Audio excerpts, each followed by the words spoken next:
ერთიანი ნაციონალური მოძრაობების კაცრი მოთხოვნა იქნება ხელისუფლების მიმართ, რომ მათ შეასრულონ ვენეციის კომისიის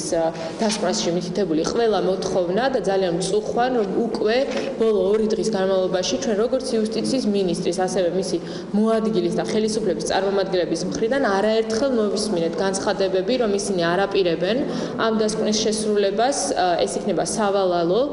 და დაადასტურებს იმას, რომ ქართულ ოცნებას არაინტერესებს ქვეყანაში დემოკრატიული პროცესების წინსვლა, არაინტერესებს ქვეყანაში სასამართლო ხელისუფლების დამოუკიდებლობა, არამედ პირიქით. ეს არ იქნება ერთპიროვნული წარდგინება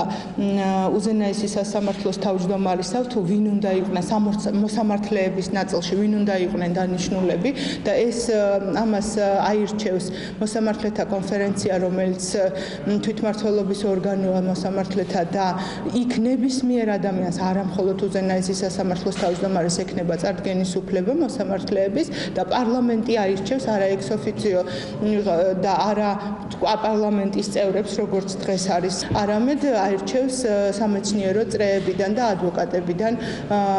ადამიანებს, რომლებიც შემდეგ დისციპლინარულ პასუხისმგებლობის საკითხებს განიხილავენ მოსამართლეებისა. თუ კი სასამართლოს თავმჯდომარეებს ექნებათ სურვილი დარჩნენ იუსტიციის საბჭოში, ვენეციის კომისიამ თქვა, რომ მაშინ ისინი უნდა გადადგნენ სასამართლოს თავმჯდომარეობიდან.